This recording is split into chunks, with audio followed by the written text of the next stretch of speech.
গতদিন আমরা আলোচনা করেছি একটোপিক প্রেগন্যান্সি কি, একটোপিক প্রেগন্যান্সি কি কি কারণে হয়, একটোপিক প্রেগন্যান্সিতে কি কি সিমটমস হয়, কি কি টেস্ট আমরা করি, কিভাবে আমরা বুঝি এবং তারপরে ট্রিটমেন্ট আমরা কিভাবে করি। নমস্কার, আমি doctor Chandrima Dutta, laparoscopic gynae surgeon এবং অবস্টেট্রিশিয়ান। আজকে আমরা আলোচনা করব একটি কেস স্টাডি নিয়ে। গত 15 দিন আগে আমার কাছে একজন পেশেন্ট এসেছিলেন। ওনার 32 বছর বয়স, বাড়িতে একটি ছোট বাচ্চা আছে। তারপরে ওনার পিরিয়ড উনি মিস করেন, প্রায় 2 মাস যাবত ওনার পিরিয়ড হয়নি। তারপরে টেস্ট করেছেন বাড়িতে, তো সেটি পজিটিভ আছে। সাথে ওনার অসহ্য পেটের ব্যথা এবং ব্লিডিং, স্পটিং টাইপের ব্লিডিং। তারপরে চেম্বারে আসেন, মহিলাকে আমি এক্সামিন করি, তাতে করে দেখলাম পেটে ব্যথা আছে। উনি বাড়িতে উইকনেস বোধ করছিলেন। প্রেশার চেক করলাম, দেখলাম ওনার প্রেশারটি লো আছে, সাথে ওনাকে ফ্যাকাশে লাগছিল। চেম্বারে আরো কিছু এক্সামিনেশন করে আমার সন্দেহ হয় কি একটোপিক প্রেগন্যান্সি হতে পারে। তখন আমি তাড়াতাড়ি আল্ট্রাসাউন্ড করার জন্য টেস্ট দিই ওনাকে এবং কিছু ব্লাড টেস্ট দিই। তো আল্ট্রাসোনোগ্রাফি রিপোর্ট আসার পর দেখতে পেলাম যে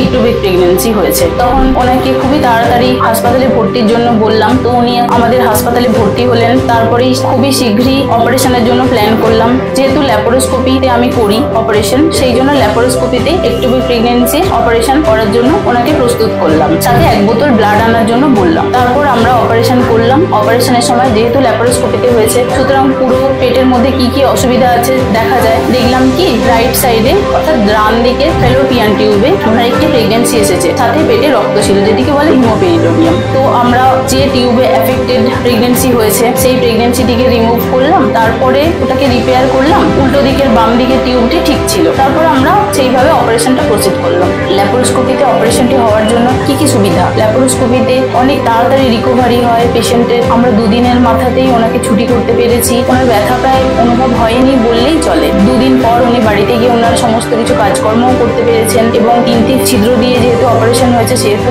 ইনফেকশনের চান্সও অনেক কম।